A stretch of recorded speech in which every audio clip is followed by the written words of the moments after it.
Hello दोस्तों, कैसे हैं आप लोग। उम्मीद है बहुत अच्छे होंगे। अगर आने वाली परीक्षाओं में, आने वाले दिनों में आप अगर SSC, banking, state PCS, UPSC, इन परीक्षाओं की तैयारी में लगे हुए हैं तो आपको समय का सदुपयोग करने का समय अभी आ गया है। इस वीडियो के साथ बने रहें और अपने कीमती समय का सदुपयोग करें। अपने कीमती समय को राइट डायरेक्शन में यूज करें। आज हम लोग क्या देखेंगे, पिछले 24 घंटों में कौन कौन सी खबरों ने सुर्खियां बटोरी और उसमें से कौन कौन से प्रश्न आने वाले परीक्षाओं में पूछे जा सकते हैं। इसी पर हमारी पैनी नजर रहेगी आपके साथ। आइए देखते हैं क्या है खबरें। पहली खबर जो आ रही है वो क्या है, वो है प्रधानमंत्री नरेंद्र मोदी को इंडोनेशिया का सर्वोच्च नागरिक सम्मान मिला। एफएसएसएआई ने भ्रामक दावों और लेबलिंग उल्लंघन पर 3 कंपनियों को नोटिस जारी किया। केंद्र सरकार ने बीपीआर, एनडी, एनसीआरबी और एसबीपीएनपीए के नए प्रमुख नियुक्त किए। आईएनएस महेंद्रगिरी 11 जुलाई को भारतीय नौसेना में शामिल होगी। ठीक है। उत्तर प्रदेश कैबिनेट ने डाटा सेंटर पॉलिसी 2026 को मंजूरी दी। कमजोर मानसून के कारण भारत की कोल पर निर्भरता बढ़ गई है और आईआईटी गांधीनगर स्वदेशी एडवांस्ड कूलिंग टेक्नोलॉजी विकसित करेगा।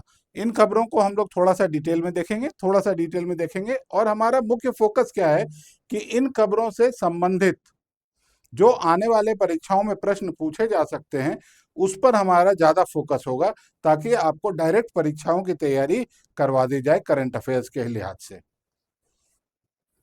पहली खबर कौन सी है, प्रधानमंत्री नरेंद्र मोदी से संबंधित है। क्या खबर है इसको देखते हैं। हमें पता है कि वो अभी देश के विदेशों के दौरे पे हैं।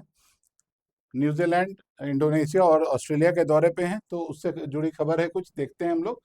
प्रधानमंत्री नरेंद्र मोदी को इंडोनेशिया का सर्वोच्च नागरिक सम्मान दिया गया। क्या है, प्रधानमंत्री नरेंद्र मोदी को इंडोनेशिया के राष्ट्रपति प्राबोवो सुबियांतो ने जकार्ता स्थित इस्ताना मेरडेका में इंडोनेशिया का सर्वोच्च नागरिक सम्मान बिटांग बिंटांग आदिपूर्णा प्रदान किया है। यह सम्मान भारत इंडोनेशिया संबंधों को मजबूत बनाने में उनके योगदान के लिए दिया गया है। बिंटांग आदिपूर्णा क्या है, Bintang आदिपूर्णा star of the Republic of Indonesia first class, Indonesia का सर्वोच्च ऑर्डर ऑफ मेरिट है, जिसे 1959 में शुरू किया गया था, जिसे 1959 में शुरू किया था। अब प्रश्न क्या है, देखिए ध्यान से सुनिए।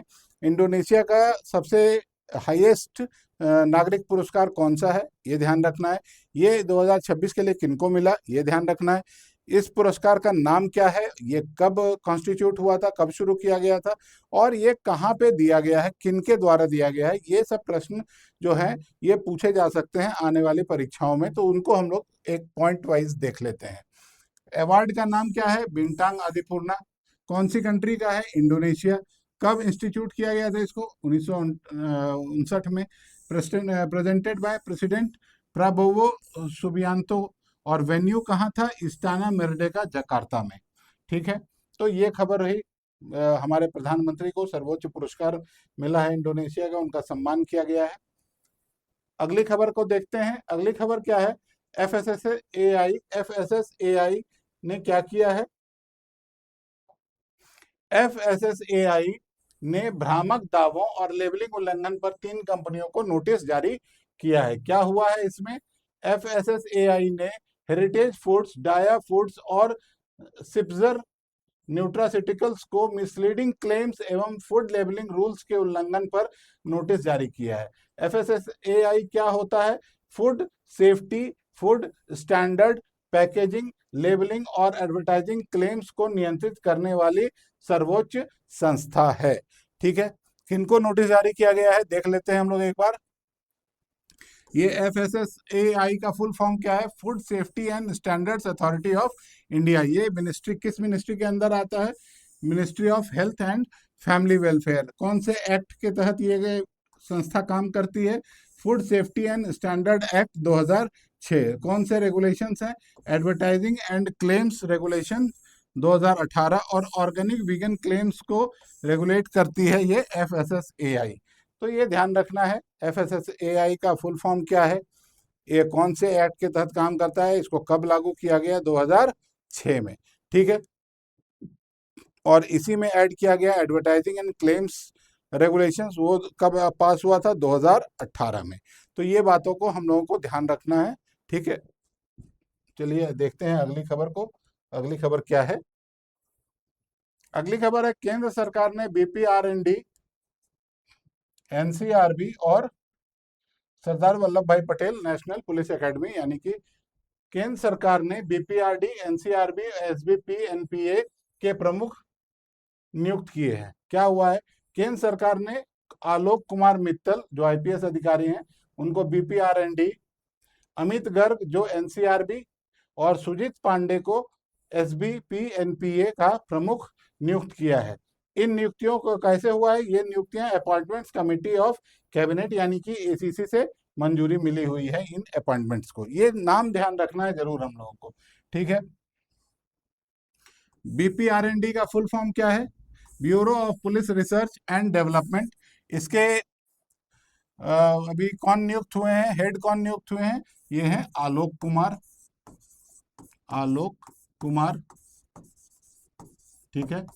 अच्छा, एनसीआरबी कब स्टैब्लिश हुआ है? 1986 में। इनके हेड कौन नियुक्त हुए हैं? अमित गर्ग, अमित गर्ग, ठीक है। और एसबीपीएनपीए क्या नाम है इसका? सरदार वल्लभ भाई पटेल नेशनल पुलिस एकेडमी। ये लोकेशन कहाँ है? हैदराबाद में। ये बीपीआरडी की मिनिस्ट्री कौन है? Ministry of home affairs.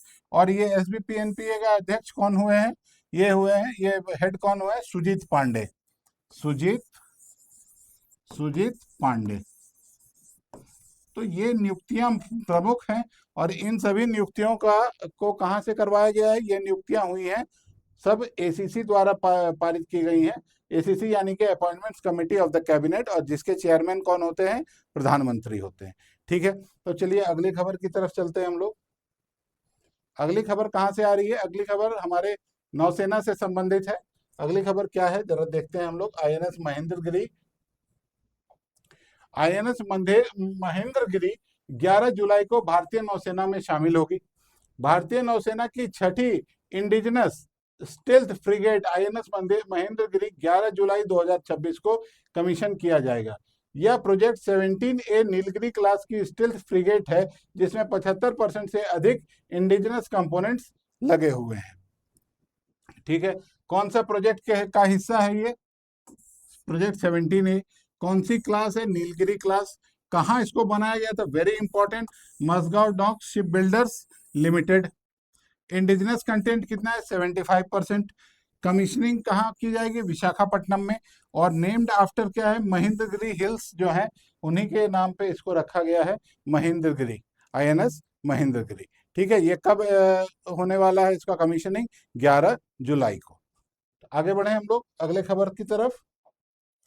अगले खबर जो है वो उत्तर प्रदेश कैबिनेट से है। उत्तर प्रदेश कैबिनेट ने डेटा सेंटर को अलाउ किया है। इसको देखते हैं हम लोग एक बार, क्या खबर है। उत्तर प्रदेश कैबिनेट ने डेटा सेंटर पॉलिसी 2026 को मंजूरी दी है। क्या खबर में है? उत्तर प्रदेश सरकार ने AI ready green data centres को बढ़ावा देने के लिए नई डेटा सेंटर पॉलिसी 2026 को लागू किया है। नई नीति का उद्देश्य 2 लाख करोड़ से अधिक निवेश आकर्षित करना और राज्य को डिजिटल इंफ्रास्ट्रक्चर हब बनाना है। 2 लाख करोड़ से ज्यादा का निवेश ये लोग आकर्षित कर रहे हैं। इसी पर्पज से इन्होंने, जो वहाँ के कैबिनेट है जो कि हेडेड हैं योगी आदित्यनाथ के द्वारा, उन्होंने डेटा सेंटर पॉलिसी 2026 लॉन्च किया है, ठीक है। इन्वेस्टमेंट टारगेट क्या है? इन्वेस्टमेंट टारगेट है 2 लाख करोड़ से ज्यादा। कैपेसिटी कितनी है? 2 GW प्लस की। प्रीवियस ईयर पॉलिसी कब बनी थी? 2021 में बनी थी, जिसको ही रिवाइज किया गया है। कैपिटल कहाँ? लखनऊ। जीपीयू क्या होता है? Graphics processing unit. और एम्प्लॉयमेंट लगभग 7500 लोगों को लॉन्ग टर्म एम्प्लॉयमेंट की पॉसिबिलिटी ये देता है नया डेटा सेंटर पॉलिसी। अगली खबर की तरफ हम लोग चलते हैं। अगली खबर कमजोर मानसून के से संबंधित है, जिसके परिप्रेक्ष्य में एक डाटा लाया गया है सामने। क्या है? कमजोर मानसून के कारण भारत की कोल पे निर्भरता बढ़ गई, यानी कि जो हमारा जो कोयले से जो बिजली उत्पादन होता है उस पे हमारी निर्भरता बढ़ जा रही है, क्योंकि हमारा मानसून कमजोर पड़ रहा है इस बार। क्या है? कम वर्षा के कारण हाइड्रो पावर जनरेशन में 19.5% की गिरावट आई है, जिससे कोल बेस्ड थर्मल पावर पर निर्भरता बढ़ गई है। क्योंकि मानसून कमजोर है, इसलिए जो हाइडल पावर प्रोजेक्ट्स या हाइड्रो पावर प्रोजेक्ट्स हमारे पास थे, उस पे उससे उतनी ज़्यादा बिजली बन नहीं पा रही है। और इसी वजह से क्या प्रॉब्लम आ रही है, इसी वजह से ये प्रॉब्लम आ रही है कि हम लोगों की निर्भरता कोल बेस्ड थर्मल पावर पर बढ़ गई है। हाइड्रो पावर कम होने पर इलेक्ट्रिसिटी डिमांड को पूरा करने के लिए थर्मल पावर प्लांट्स का अधिकाधिक उपयोग किया जाता है। डिमांड को पूरा करना भी जरूरी है, ठीक है। हाइड्रो पावर आउटपुट का क्या हुआ है, 19.5% से गिर गया है, इसलिए कोल कंजम्पशन बढ़ गया है, रिन्यूएबल एनर्जी प्रभावित हो रही है और थर्मल पावर पर डिपेंडेंस बढ़ रही है। थर्मल पावर जो है वो क्या है, नॉन रिन्यूएबल एनर्जी है, और हाइड्रो पावर क्या है, ये रिन्यूएबल एनर्जी है। लेकिन मानसून की कमजोरी की वजह से क्या हो रहा है, नॉन रिन्यूएबल रिसोर्स पे हमारी डिपेंडेंस बढ़ती जा रही है, ठीक है। अगली खबर की तरफ चलते हैं हम लोग। अगली खबर आईआईटी गांधीनगर से आ रही है, जिन्होंने क्या किया है, एक स्वदेशी कूलिंग टेक्नोलॉजी डेवलप किया है। इसको एक बार देखते हैं क्या खबर है। आईआईटी गांधीनगर स्वदेशी एडवांस्ड कूलिंग टेक्नोलॉजी विकसित करेगा। क्या है, आईआईटी गांधीनगर ने ईवी, एआई डेटा सेंटर्स और बुलेट ट्रेन के लिए भारत की पहली इंडिजिनस कूलिंग टेक्नोलॉजी आईसीटी विकसित करने की परियोजना शुरू की है। कहां कहां उपयोग किया जाएगा इसका, ईवी में, एआई डेटा सेंटर्स में और बुलेट ट्रेन्स में, ठीक है। यह तकनीक एनर्जी एफिशिएंसी बढ़ाएगी और इंपोर्टेड कूलिंग सिस्टम पर निर्भरता कम करेगी, ठीक है। इंपोर्ट रुकेगा इससे, तो मेड इन इंडिया पर, मेड इन इंडिया पे ज्यादा फोकस है, आत्मनिर्भर भारत पे ज्यादा फोकस है, ठीक है। कौन से इंस्टीट्यूशन में ये काम किया जाएगा, आईआईटी गांधीनगर में। क्या यूजेस है, ईवी, एआई डेटा सेंटर्स और बुलेट ट्रेन की कूलिंग के लिए यूज किया जाएगा। ये किसके तहत है, मेक इन इंडिया के तहत है। फोकस क्या है, थर्मल मैनेजमेंट, और ऑब्जेक्टिव क्या है, एनर्जी एफिशिएंट कूलिंग। सबसे बड़ी बात है कि हमारा इंपोर्ट कम होने से क्या होता है कि विदेशी मुद्रा मुद्रा का जो भंडार है हमारा, उस पर ज्यादा क्षति या उसकी ज्यादा क्षति नहीं होती है, उस पर ज्यादा डेंट नहीं लगता है, ठीक है। अगली खबर को हम लोग देखते हैं। अच्छा, तो ये थी कुछ खबरें जिस पर पिछले 24 घंटों में काफी चहल पहल रही, और इन खबरों से बनने वाले, इन खबरों को तो हमने देखा ही, साथ में इन खबरों को से संबंधित क्या प्रश्न आने वाली परीक्षाओं में पूछे जा सकते हैं करंट अफेयर्स के तहत, उसके उसके उसके लिए कौन कौन से बिंदुओं पर हम लोगों को ध्यान देना है, उस पर भी हम लोगों ने बात किया। उम्मीद है आपको वीडियो बहुत अच्छा लगा होगा, आपने अपने समय का सदुपयोग किया हमारे साथ, थैंक यू वेरी मच इसके लिए।